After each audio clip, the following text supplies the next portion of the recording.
$23,000 in 4 hours of trading. Well, a little under 4 hours. And today I'm going to go through pretty much a breakdown of the trade, why I took it, how I actually manage, seeing large amounts of profits on your screen.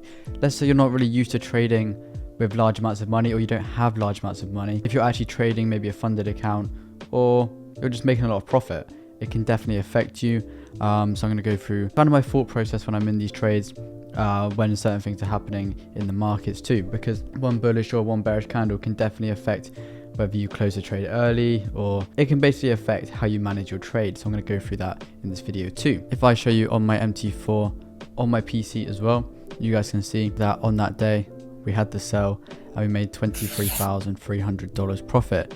I'm pretty sure it is my best trade on a account where I actually get the money.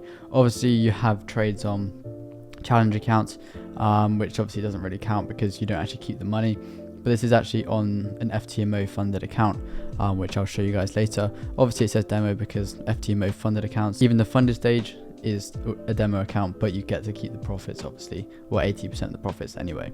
I see a lot of people commenting about it being a demo account that have never even passed an FTMO, so they don't even realize it is always a demo account, which is rather entertaining for me in the comments on majority of these videos. But basically this trade was a GBP USD short, and as you guys know, I kind of switched to trading GU after I did loads of testing, and for my strategy in the past year, GU has actually been outperforming gold, so I kind of switched from gold to GU, and I've kind of been solely trading that on these funded accounts. In the next video, you'll actually see me break down the past 3 trading periods on my FTMO, where we've made over $35,000, something like that, $40,000 within the past, I think it's like 4 weeks or 3 or 4 weeks of trading on these FTMO accounts.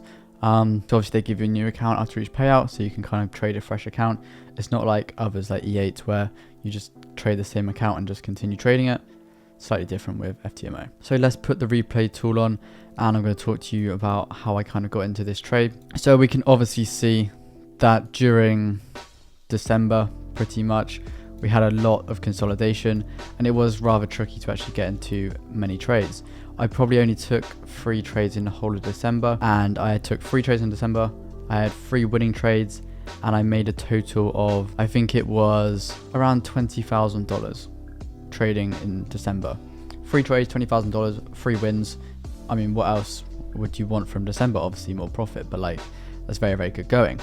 And as you see, as we ended December, we kind of just had a lot of this consolidation coming into the start of January. As you see, it was a Monday, so you're not really going to get the normal price action anyway. And when we kind of broke out this consolidation, it was with this big push, and that was obviously coming into London session as well. But I don't usually like to trade Mondays, simple as that. So we weren't actually looking to trade this day, and I think it was Tuesday or Wednesday was actually when I got the details for the FTMO account, because I just got a payout from the previous trading period, so I got a fresh account ready to trade, in the start of January. And obviously I didn't trade the Monday, so we didn't look at any price action here, and I don't think I was trading any of this price action, so kind of disregard that and move on to the next few days. So you guys can see here that we kind of get a bit more movement now. We're into January, we're at December where we usually have a lot of consolidation, so we are actually looking to get into a couple trades. So the main thing I actually look for is simply just breaker structures. So obviously we had a breaker structure here. If we just label it breaker structure, you can see we broke to the upside. This was clearly the previous high, and we've broken to the upside out of this range here. So if you're looking to trade at this point, then you would look to get into buy positions. And this was coming into London, but I didn't get in the trade. I didn't buy. The reason was we kind of only had one place to go, which was this previous high here, and price came into there. And usually I'd enter when prices broker structure pulls back in to then get buys. It's very, very simple trading. You probably trade similar but different style. You could even trade like support and resistance. Price comes in, retests here and buys. You probably could have got a nice trade with that. 1 to 2, 1 to 3, very, very nice. But we didn't actually catch that. We didn't catch the buys. And after we actually broke the structure here, we then created this high, which then for the next kind of day until the next Tokyo session, we didn't actually manage to break above this high. So what did I look for then? Well, we're looking to now, if we can't break the highs, can we potentially break the lows? So this is obviously the low, and now we're looking if we can break the lows. Simple as that. If we're not looking for buys, we're then looking for sells. We're looking for a clean break of structure to the downside to then get into a simple trade. There we go. So you see here, we have a clean break of structure. Once this actually happens, this is when I'm then looking to get into the market. And like I said, with this example, you kind of want to pull back into the zone to then get buys up. So what I was looking for here was a simple pull back into this zone to then look for sell positions. I will obviously wait for price to come in like it did here, come into the zone. As you see, we've wicked into the zone here. This is when I'll kind of look to set my alert. So I actually set my alert. If we just go back one more candle, there we go. I actually set my alert when price was exactly here. So if we look at the exact entry point, it was actually at 1.203. So if we go 1.203, that was where the entry was. We had 11 pip stop loss, and we were targeting 121 pips for a 1 to 11. It was a 1 to 11, so around there. Very, very nice. So the reason for this was simply, like I said, it was in the zone. Price had tested already, so we're looking for price to retest where it's just tested to then get into the trade. Very, very simple stuff. So right here, what I do is I click the little plus just under the entry, because I want to know when price is coming near the entry price, to then see, okay, should I set a limit? Should I enter market execution in this sort of area? So what I do is I'd set an alert in that sort of level, and then I kind of just wait. And then when price comes into the level, as you see, we came into it straight away. This is when I actually set the limit. And even if price is like a couple pips away, I always set a limit, because let's say you're looking to get into a trade and price comes to your entry, your alert goes off, but you don't enter. You see a little wick on the 1 minute time frame, you don't want to get into the trade, or price taps in and goes and you miss your entry. You then missed your setup that you've been waiting for. So it's kind of like, I didn't want this to happen ever. So as soon as price is near and I get what I want, I just set a limit. If it's 3 pips away, I'll still just set a limit, because then I put my phone down and just let price do what I predict it's going to do. And then with this GU trade, tapped in, we went into profit, obviously retested our entry. But like I said, when price retests into this zone, it can retest more than one time, so that's kind of fine. So next, what I want to see when I'm in this trade, I want to see a break of structure, and that's what we got with this push down. So what I used to be like was, if price would drop and then come back into profit, I'd be like, do I close at break even? I probably would have moved my stop loss to break even at this point.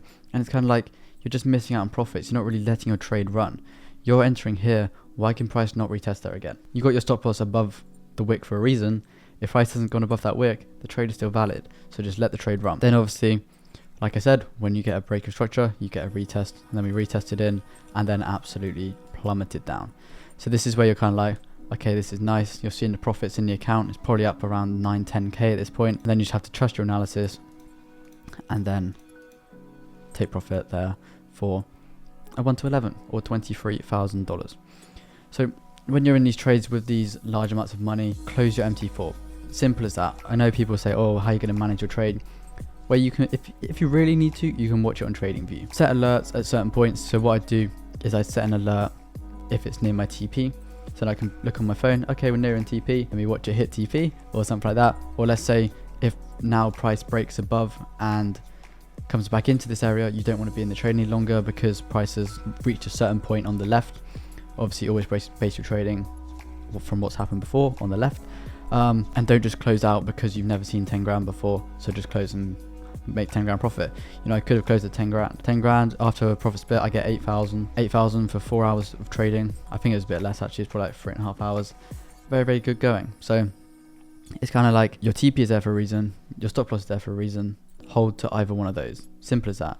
You obviously might lose more in the long run if you're always holding to your stop loss rather than closing at break even after like it's gone 1% in profit. But I do think overall profit wise you will make more, because the winners, you'll hit TP and you'll be done, and then losers, if you're in a losing trade, you want to be out of it as quick as possible. Simple as that. I'm not going to show the FTMO stats yet, so I'm going to do that in a separate video, because I want to show you the past 3 months and how I've managed it and got the payouts and stuff. But if I just show you here, you guys can see we've got the profits there, and it is an FTMO swing account with a 23,000 profit in the account. There we go. And obviously it says demo because all funded accounts are demo, simple as that. So hope you guys did enjoy. If you learned something from this, be sure to like and subscribe, and I'll catch you guys in the next video.